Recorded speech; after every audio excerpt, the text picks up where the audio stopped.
And we're back with another installment in our series on analyzing rational functions, basic analysis of rational functions. You could pause the video and you could give this one a shot here. It's very similar to the example that we did in a prior video. The thing you notice here is that the degree of the denominator is greater than the degree of the numerator, and I'm sure you can take it from there. Obviously, we're not going to leave a lengthy pause in the middle of our recording, and so we'll just get right to it. Let's see what we have here. When you have something like this that needs to be factored, that's always the first order business. So in the numerator, we're looking for factors of -5 that get us to +4. It looks like those are probably going to be x plus 5 and x minus 1. In the denominator, we have a common factor of x, which we can extract. And then we're going to have x squared plus 7x plus 10.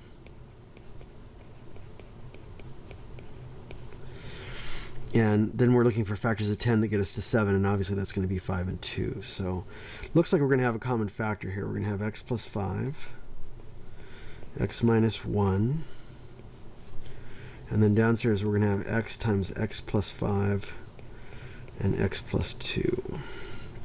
And so we can cancel that common factor of x plus 5.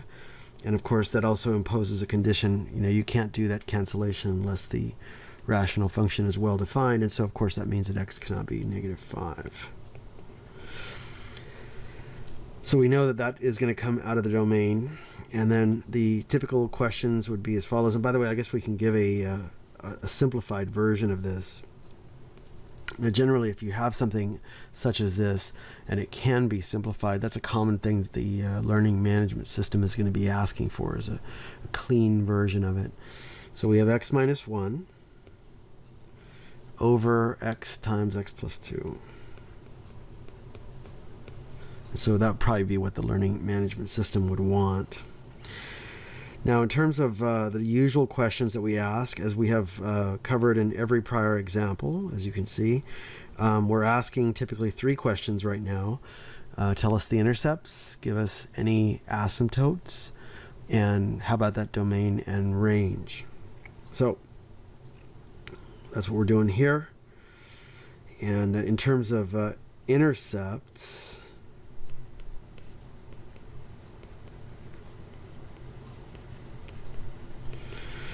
as we've said many times, x-intercepts come from numerator zeros. And so by inspection, we can see that x equals 1 is going to be an x-intercept. And so they may accept it as x equals 1, or they may want it as an ordered pair. In any case, it's going to be that. For a y-intercept, you have to evaluate the function at 0. And as you can see, you have an exposed factor of x in the denominator, which means it's going to be undefined at 0. So for y-intercept, r of 0 is undefined, and that means that there is none. You got to remember, when you're talking about an intercept, you're talking about a point which is on an axis, and so one of the coordinates has to be 0. And so for the x-intercept, it's the y-coordinate, which is 0. For the y-intercept, it's the x-coordinate, which is 0. And so there you go. Next up is asymptotes.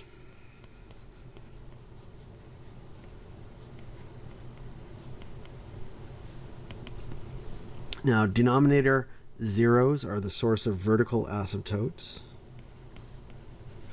And so you can see by inspection, after we factored this, that it's going to have a denominator 0 at x is 0 and also at x is -2.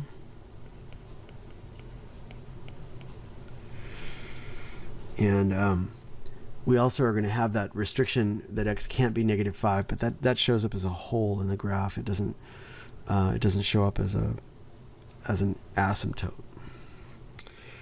Now, as far as the horizontal asymptote is concerned, regardless of which version of the function you use, the unreduced version or the reduced version, you can see that the degree of the denominator is greater than the degree of the numerator. And so, as we've mentioned, wrong slide here, hang on a second, there we go. When the degree of the denominator is less than the degree of the numerator, the third sub-bullet down there, It says when degree of p of x is less than degree of q of x, there's a horizontal asymptote at y equals 0. And that's what we'll see when we graph this. Let's go back to our iPad here.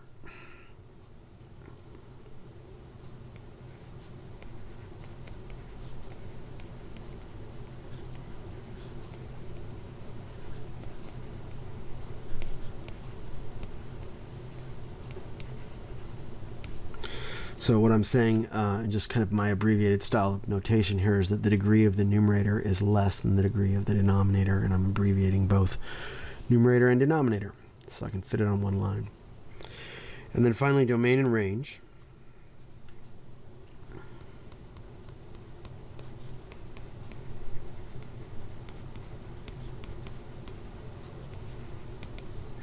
Now the domain is easy. We're going to exclude -5, as we mentioned at the very beginning. And so that is the first piece of the domain. It goes from -infinity to -5. And then we are going to union that with -5 to the next denominator 0, which would be at -2. And then to the next 0, which would be -2 to 0. And then finally 0 to infinity. So kind of an awkward to express domain there. It's effectively saying everything but -5, -2, and 0. Now the range is always kind of tricky if you don't have the graph. And so that would be our next order of business. Let's go back to the calculator here and take a quick look. So you can enter either version, but you won't see the whole at -5 if you put in the reduced version, because obviously we canceled that common factor. So if you put in the unreduced version, here's what you have. It's going to be x squared plus 4x minus 5. Whoops.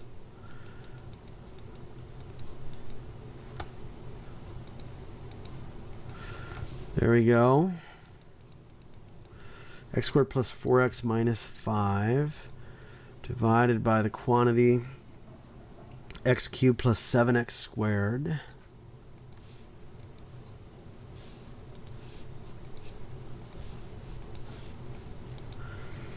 plus 10x.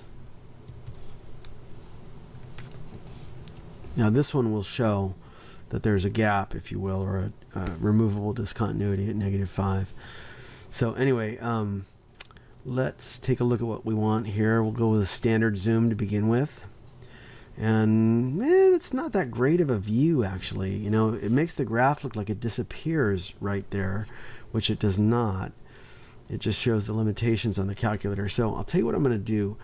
Let's see if we can improve the appearance of this by zooming in a little bit. Very clearly you have that horizontal asymptote at 0. So having this kind of wide zoom is not real helpful. Let's do this. Let's go -4 to 4 with a scale of 1. And then on the y side, we don't really need that much. Let's go like -4 to 4 there as well and see how that looks. That's not bad. I mean, I kind of avoided the problem by cutting off part of the graph. So in order to avoid the appearance of being disingenuous here, let's open that up just a wee bit more. Let's go like -6 to, yeah, that's fine. Well, actually it's on the positive side where I need that, so whatever, that's fine. There it is. So a little bit nicer view there. You know, you have to sometimes adjust what the calculator delivers because of pixelation and so on. But anyway, there it is. So why are we here? Why are we looking at the graph? Well, it's because we wanted to answer that range question, which is so difficult to answer sometimes. Now, you'll notice that the reason we save this one for last is because the range is kind of tricky. And we do advocate wise use of a graphing calculator. So I would like to make sure that I do achieve a minimum of what looks like y equals 2 there. Because it looks to me like there's a gap in the range. In other words, it looks like there's a hole. So in other words, we know that we have a horizontal asymptote at y is 0. And it looks like the function goes up slightly when you're going out to positive infinity there. And so I just want to check for a couple of things. That's why this is such a tricky problem here. So I'm going to have the calculator show me where the maximum and minimum values are on those neighborhoods, so I can get a sense of what my range is going to be. So I'm going to go to second trace, and I'm looking for that global minimum that's just here. So you can see that in between -2 and 0 on the x-axis, there's this piece of the graph that kind of comes down from out of the sky, and somewhere in there there's a minimum, and it looks like it's probably y is 2, but it's really tricky to read that without checking carefully, and so that's what we're checking for. So I'm going to use like -1.5 for the left bound, and I'll use like -0.25 for the right bound. And then it's going to ask me to guess, which is basically just the calculator saying, hey, get me in the neighborhood of that. So it looks like it's around there. And so you can see that it's giving me a decimal value. It's giving me that minimum, and it's 1.866.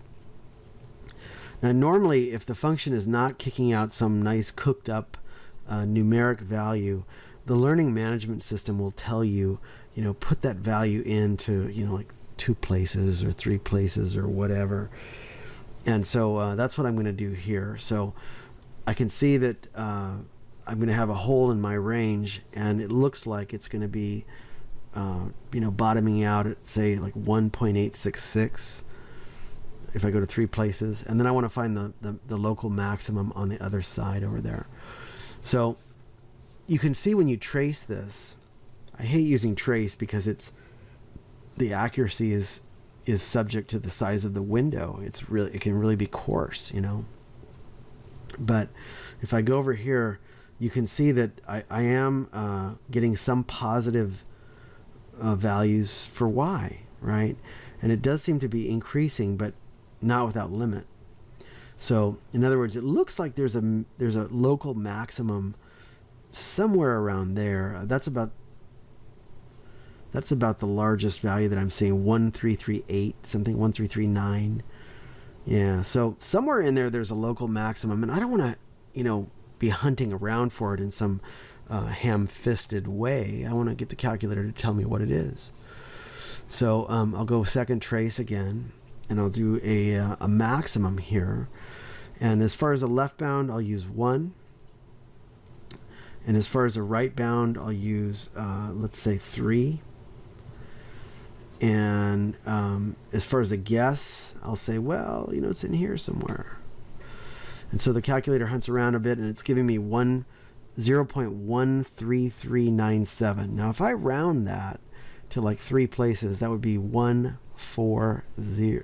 134 would be 3 places. So let me go back to the iPad, and let's answer that.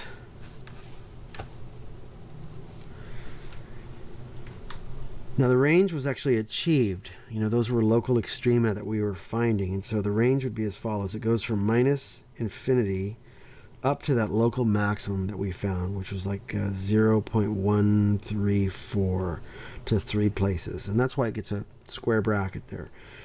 And then it resumes at something like 1.8. And I actually forgot the value. Let me go back and get it one more time. So I'm looking for a minimum. Don't judge too harshly. You'll be middle-aged too one of these days. And so we were saying it was -1.5. And let's go with -0.25. I thought it was like 1886, but that could be, yeah, it was. Well, I guess my memory worked better than I thought. So 1866. I was going to write it correctly, and I said it incorrectly. So 1866 positive infinity. And that would be a reasonable answer, and I'm sure that your learning management system would accept that. Now notice the square brackets on those. That's very important. If you put round parentheses there, it's probably going to get dinged as being incorrect. So do be careful. Now, as you can see, I didn't add any extra space, and so the next example is actually on view right there. It's an application, and you gotta crawl before you can walk, and you gotta walk before you can run. So the applications are usually really good if you want to make sure you're tracking everything. You know, those are good. So we have a couple of those, and that's going to be the next 2 installments for this, and then I think that should be sufficient. Stay tuned for the next video.